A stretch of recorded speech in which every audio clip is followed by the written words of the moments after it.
So, back substitution. Everybody good with back substitution? The reason why we do this too is because when you solve your systems of equations, you're doing exactly this process. You're back substituting. You're finding the lowest one you can, backing it into something that had 2, backing it into something that had 3. So it's like it's a good process to see without all the other things clouding it. So for you guys absent yesterday, this was a nice one. And we also said that for every variable, you need an equation. So 2 variables, 2 equations. 3 variables, 3 equations. This was nice because we could eliminate the z in here, then eliminate the y and the z in here, and we back substitute that way. You could also keep track of your answers in alphabetical order by putting them like this, if you desire that. Oh, I did it down here. Oops. Okay. This also had a nice little back substitution, just to get you used to doing this. Substitute back, so then you can eliminate another one. You can only eliminate 1 variable at a time. Alright, when we get to this one, let me see if I can make this a little bigger. Alright, now, you don't have to do it the same way that I did. Did you need to go back up? No. You sure? Yeah, that's good. I can go back up. We did this one in class? Did we do this one in class? No. I chose to eliminate y's because this one had no y. And look how easy that one was to eliminate y. And then I would have 2 equations with an x and a z, and then I can eliminate one of those. Now, you don't have to eliminate the same ones that I did. But obviously, you probably did eliminate y. So I took those equations, I eliminated y, and then I combined it with this one. And I noticed that you have a number of ways to do this. I went with this one because this was a positive, this was a negative. I multiplied it by 2. You could also multiply one of them by a -1 and eliminate the x, depending on which way you saw it, which way you chose to do it. As long as you come out with the same answers, you're good. If you can't spot your mistake, call me over. It's hard to spot your mistakes. So I chose to multiply mine by 2. I could have absolutely multiplied the first one by a negative and combined it with this one and eliminated the x.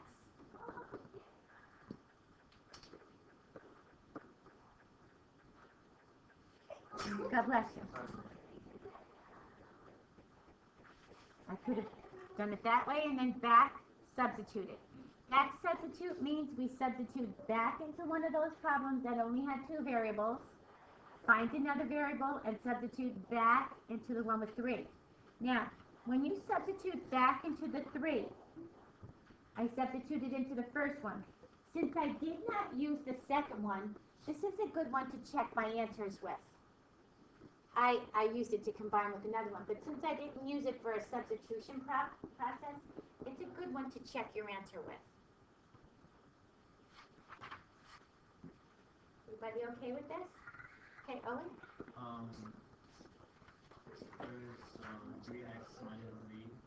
Why'd you put a square root next to it? I said multiply everybody by 2 because I want to cancel out my z's. In order for me to cancel out your addition method, your addition method, you have an elimination method, it's actually called. If I want to eliminate one of those variables, they have to have the same coefficient, but they have to be opposite signs. So I chose to multiply this guy by a 2. I could have also chose to multiply one of those by a -1 and eliminated x. But I chose to go this way with the 2 because I like when I have a positive and a negative. I tend to lose my negative signs because I write so sloppy. So I tend to try to avoid multiplying by a negative. But this is what usually happens. My equal signs and my negatives kind of slide together. So if I have a positive and a negative, I tend to use those. But you don't have to. You can use whatever it is you saw. Good? Okay, this one, This one was the big one. There's your answers on the bottom. Check your answers. Is this the one we did in class? No. We did the last one. We did the last one. Thank you. I know we did one with fractions. They almost had the same answers, didn't they? Almost the same. Okay, so now, yeah, it looks crazy when we start. Okay, so for you guys that weren't here, if you just look up here for a second, what you want to do is take a look at your coefficients, and you want to see, you got three equations, three variables. You want to combine two, and combine another two, and eliminate the same variable. So, you know what? Let's do this way. Let's do this way. Oh, rats.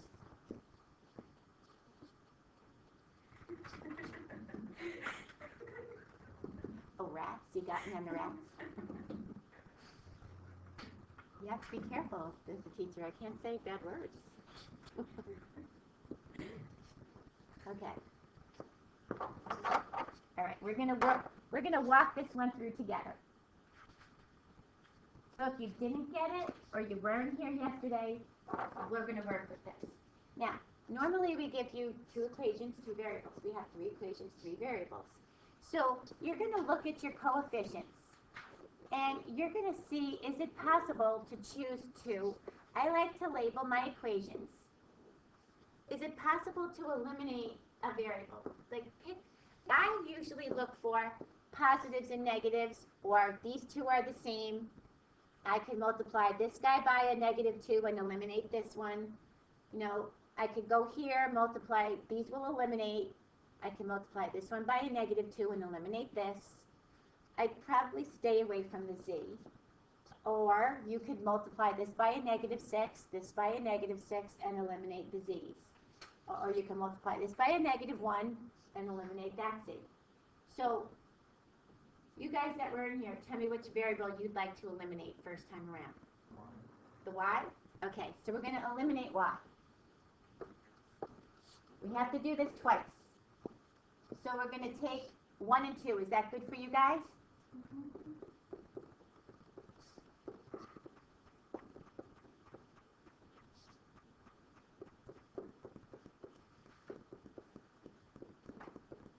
Now, when we add this, they automatically eliminate the y's.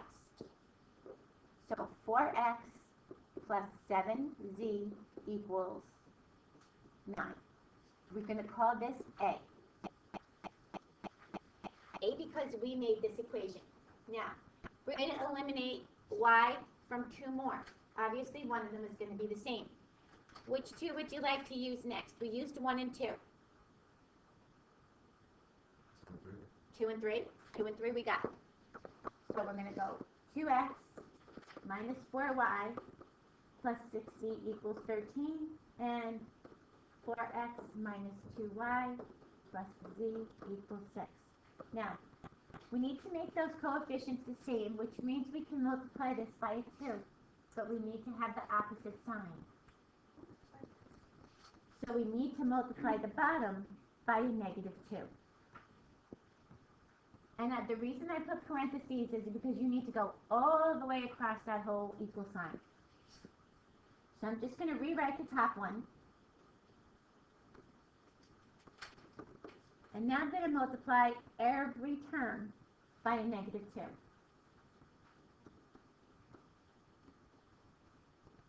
All the way across. And I'm going to add down. When I add down, I eliminate the y's. This is B. You need to make sure you eliminate the same variable. Otherwise, you're going to be stuck with two equations and three variables. So now we're going to combine A and B.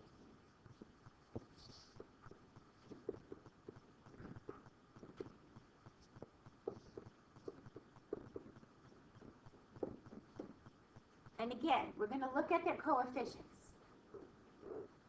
You need to find the first common multiple. So look at x. X has a positive and a negative. What's the first common number? The first number that they both fit into? Do they fit into 6? Does 4 fit into 6? 12, right? So to get 12, what would I have to multiply the top one by? What would I have to multiply the bottom one by? 2. So every term, all the way across the equal sign.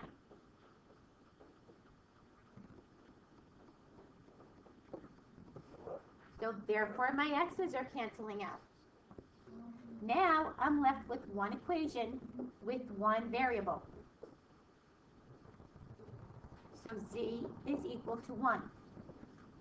Now we back substitute.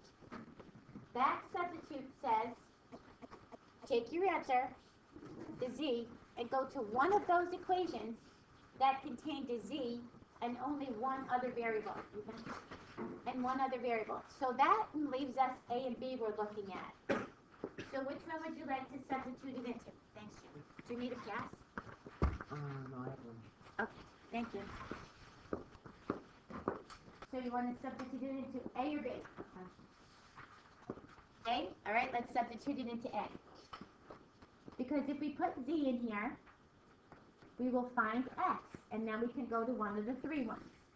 So 4X plus 7 times 1, subtract 7, divide by 4. So x is equal to 1/2. Now, back substitute again. You could pick 1, 2, or 3. Which one would you like to use? 1. We got 1.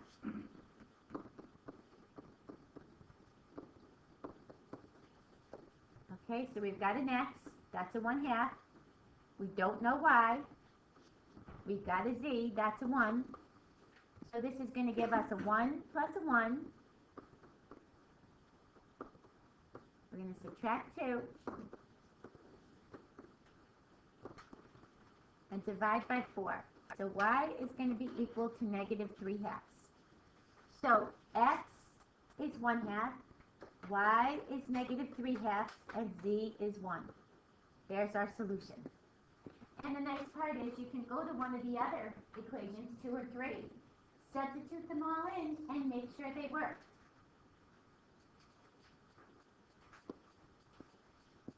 And you didn't have to do it this way. If you decided to eliminate a different variable, that's fine. Just be consistent. Here's the key thing, and this is where kids slip up. If you're going to choose to eliminate y from 2, you have to eliminate y from another 2. Because if you eliminate y from these 2 and z from these 2, you're still 3 variables, and now you only have 2 equations. So you're not going to be able to do that. So make sure you eliminate from the same one, then combine your A and your B, the 2 that you came up with, and eliminate another one. Okay? Okay.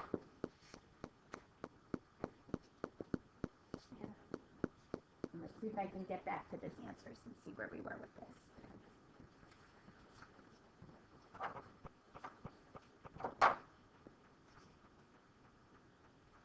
So we just went through that one.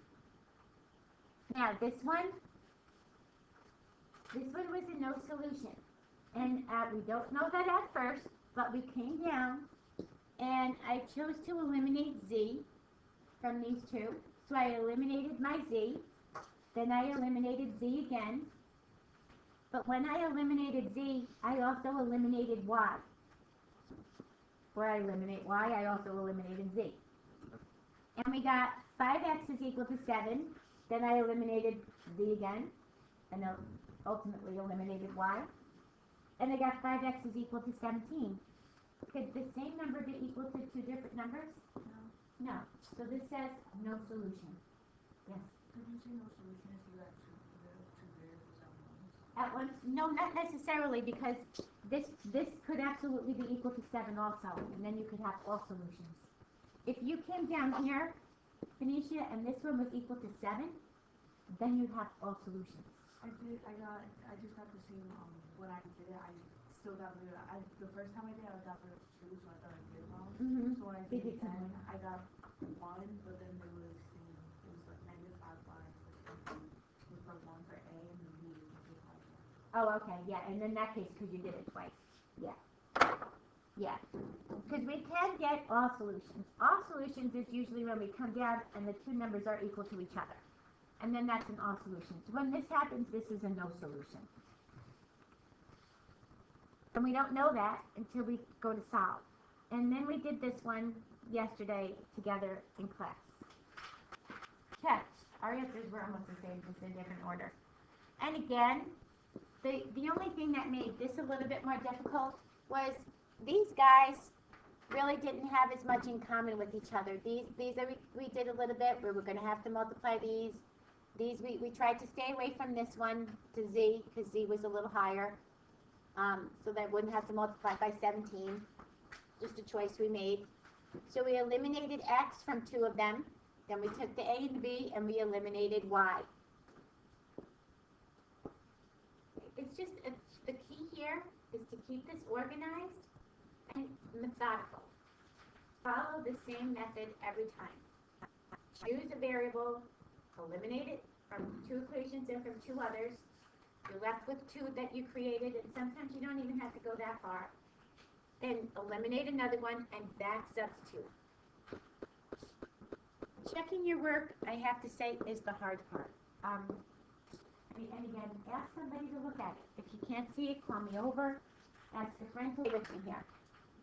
So the first one says, a candy recipe calls for 2.25 times as much brown sugar as white sugar. So first of all, what are the 2 things we're looking for? Brown sugar and white sugar. So we're just going to say, always give me a let statement. We're going to use X and Y. Do we have to put let X equal X and Y? Yeah, you need a let statement. You have to give me a let statement. Amount of brown sugar, amount of white sugar. And I want you to stay with the X and the Y, because what I find happens is if everybody uses their own variables, then you'll say, well, I used the S, I used the W, I didn't get your answer for W, I used that. And you can be backwards as well, but this way we'll come within the ballpark and we won't have any problems there. So now, we have 2 variables. How many equations are we going to need? 2. So, if 23 ounces of sugar are required, how much of each type is needed? 23 ounces all together. Okay, so X plus Y equals 23 ounces. This is equation 1. Okay. Now I need another equation. And I notice I have 2.25 times as much brown sugar as white sugar. Who has more? Brown sugar. So my brown sugar is a Y, and it's going to be equal to 2.25 times what? Times my white sugar, right? So who has more to begin with? It's brown. So here's my second equation.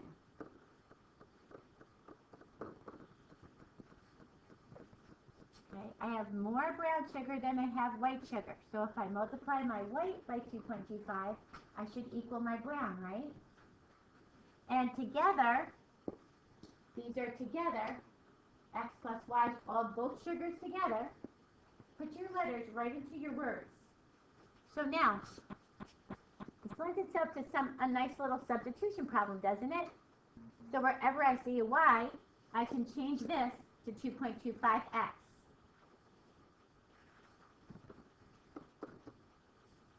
And now I have one equation, one variable. This is a 1. And I divide both by 3.25. And I get a weird looking decimal. These are ounces. Now for me to find Y, I substitute in my X. So I say 2.25 times. Remember, we round to 3 decimal places. So therefore, y is equal to 15.923 ounces. Okay, and if I want to just do a quick check, I can add these two up and see if they add up to 23. Right? Good quick check. Bring it back to the word problem. Yes, I know it's 2.25 because we multiplied it, but after I multiplied it, does it actually add up to the 23? Yes. Okay? So if you have 2 unknowns, 2 equations. 3 unknowns, 3 equations. You won't have any more than 3 unknowns, trust me. Okay. Another problem that is a little bit difficult is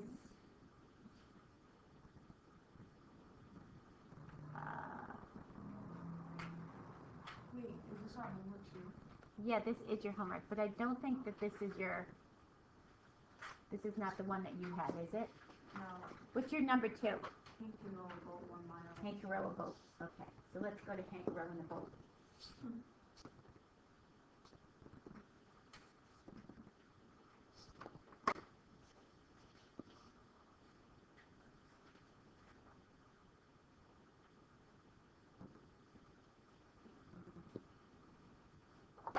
Okay. Hank can row a boat 1 mile upstream against the current in 24 minutes. He can row downstream with the current in 13 minutes. What makes it different? The current, right? The current works with you in the same direction against you, just like the wind.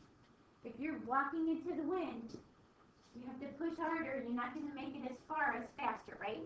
If the wind is behind you, you're moving a little faster. If you hit a baseball, if the wind is behind you, your baseball is going to go a lot further. If you hit with the wind towards you, your baseball is going to get hung up a little bit.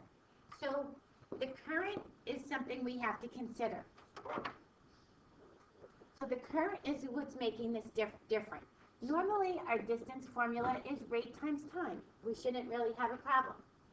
If the rowing speed and the current speed are constant, well, it just told us what speeds we need to have. A rowing speed and a current speed. By constant, they mean it's not going to change. Like the current is going to stay whatever it is, and the rowing speed, if he rows 5 miles an hour, he will always row 5 miles an hour. So we've got 2 things. We're going to let x equal the current speed, the speed of the current, and we're going to let y equal the rowing speed.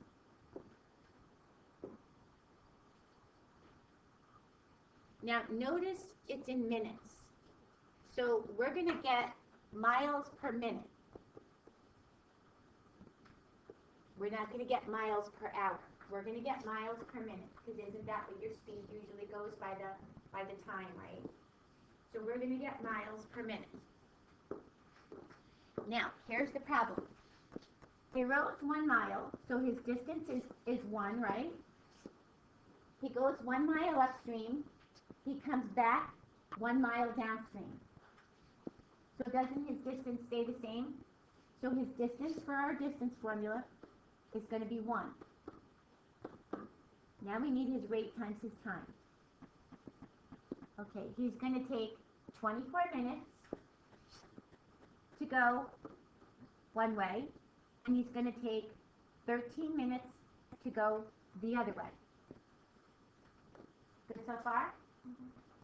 Okay, so now, with the current, let's do with the current. He's in the same direction as the current. So would I add or subtract the current? Add. If you're going with the current, right, you're going to get there a little faster. So technically it increased his speed a little, didn't it? Mm-hmm. So we're going to do what this should say, y plus x.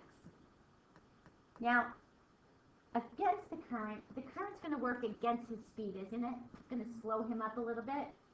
So therefore we need to subtract the current.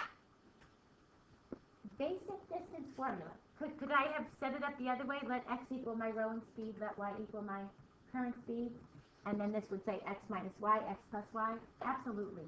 In the end, you're going to get the same answer, which is why we make you do a let statement. So in the end, we know exactly what you got. Now, I can almost see that these things line up together, but I got to get rid of this, so I have to distribute these.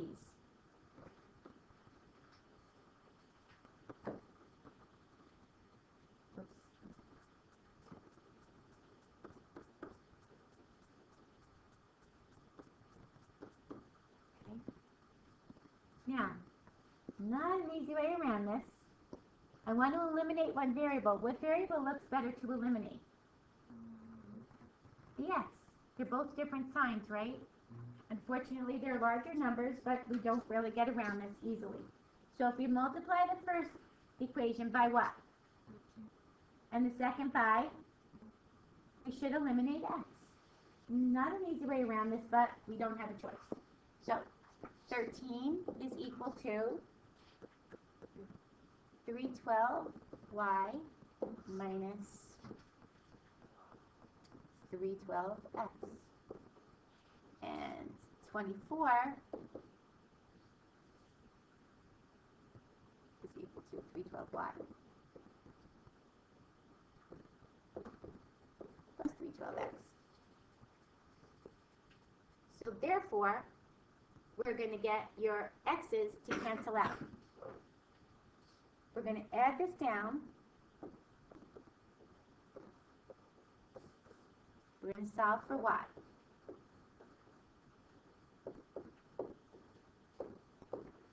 Remember, this is miles per minute.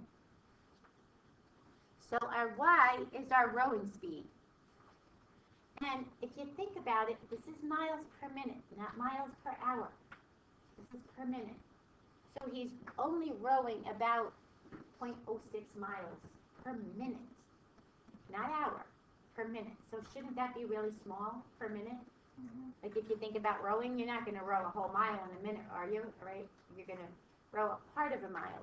If we did this per the hour, we could change these over 60 and give you a miles per hour, or change that rate per hour, but you don't have to do that.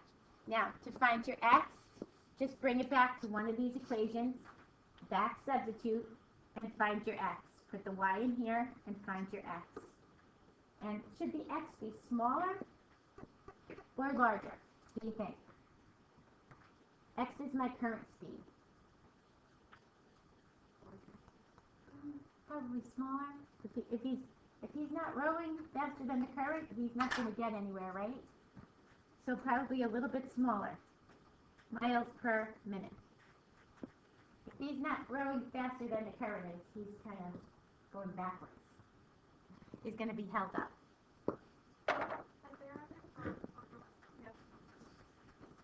We got one more.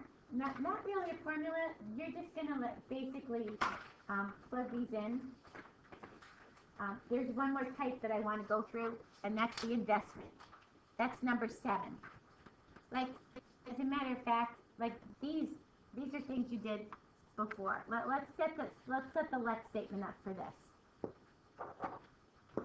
Number 3, there are 452 tickets were sold for a high school game. There are 2 prices of tickets. There are student tickets. There are non-student tickets. So right away, how many variables are we going to have? 2. So let's let X be the student ticket. The amount of tickets, student tickets, at 75 cents. And let Y equal the amount of non-student tickets at $2. You have to put that whole thing, or you just put student tickets and non-student? Student tickets, yeah, that's right. I put the at sign so that you would remember. When we go to find out the price of them, how much you actually made, you have to multiply it by that price. Right? So now, what do we know? How many tickets did we sell altogether? Well, there's your first one, right? Always look for that one, because sometimes that's the one we miss, because they just told us in total how many tickets they had. So we have to make a total here. Now, when you make a sale from this, the sale of these was $429. If I sold 2 non-student tickets, how much did I make? $4, right? Because you took the 2 times 2, right? So you're going to have to take your X times your 0.75 plus your Y times your $2, and together it's going to come out to this. That's where your sales come from, right? We need to multiply it by the price.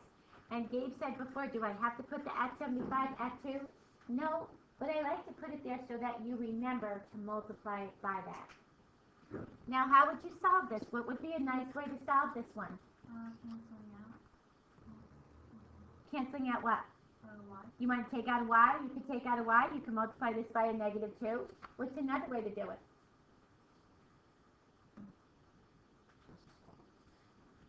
Solve for x or solve for y and substitute it in, right? You could do that too. You could do a substitution. You could do an elimination. Whichever you decide to do. That's up to you. But that's how these are going. There's technically not an equation for these. You kind of have to develop them out of your words. However, this one I would like to hit. Let's talk for a minute about investments. And I realize you guys don't make investments. To be honest, neither do I. But what happens when you invest money, say you have $1,000 to invest, and you invest your money $500 into one account, $500 into another account. And one gets a certain amount of interest and the other gets a different amount of interest. So why wouldn't you put it all into the highest interest, if that's the case? What if it goes bad? So with a higher interest is usually a higher risk, which is why people don't put it all into the highest interest, because the risk is a little riskier. You could lose your money. And 10 years ago or so, when we had that little crash, people lost a lot of money. People lost a lot of their retirements, a lot of their investments. So you want to be moderate when you make investments. Now, what happens when you invest money? If you invest $100, we're going to keep this to be simple interest. In the beginning of the year, we did compounded interest. We're just going to keep this to be simple interest. If you invest $100 at 8%, how much do you get back? At 8%, you invest $100. $8 back, right? So that's called my interest earned. That's separate from my investment. I invested $100. I earned $8 interest. I just want you to see the difference between what is invested and what is earned. And you notice you told me you did your 100 times 8% to find my $8 interest earned. This is what you invested, $100. This is what you earned, $8. So keep that in mind when we do this. So a total of $1,520 a year is received in interest from 3 investments. Well, 3 investments. Let X equal the first investment. And we're just going to go respectively at 5%. We're just going to turn them into decimals. Let Y equal my second investment at 7%. And Z equal my third, write these down because you're going to need this, at 8%. Now, bring these letters back in here. The 5% investment, what did I call my 5%? X is equal to half. What did I call my 7%? Y. There's one of my equations right there. X equals 1/2 Y. Just bring them right back to your statements. And the 7, or what is my 7 called?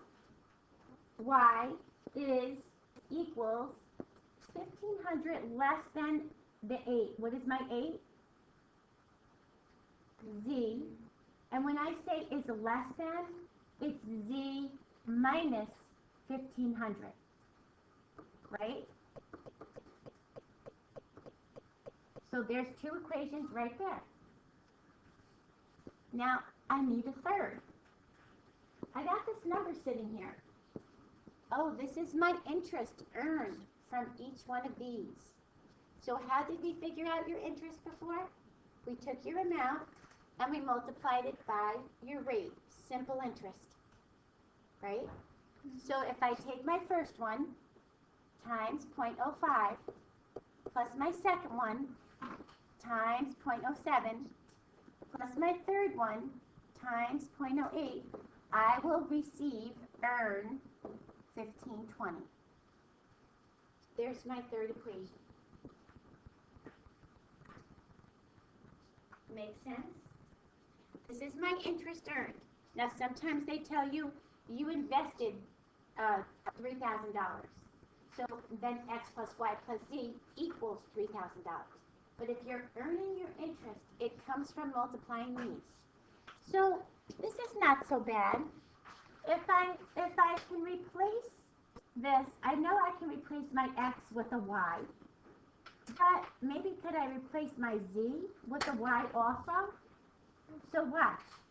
Let me take my x out of this equation and replace this with my y.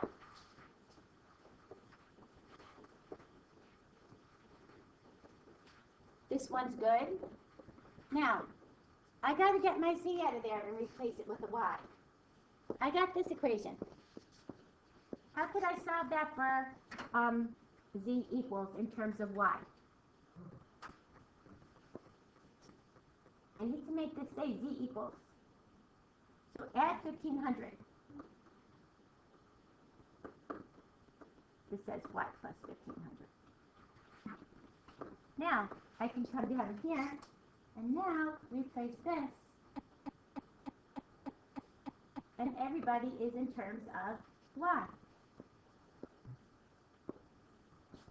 Okay? So all I have to do is work off of this guy. You have a calculator. You can multiply 0.05 times 1/2. You can multiply 0.08 times 1500. Collect your y's and work from there. Okay?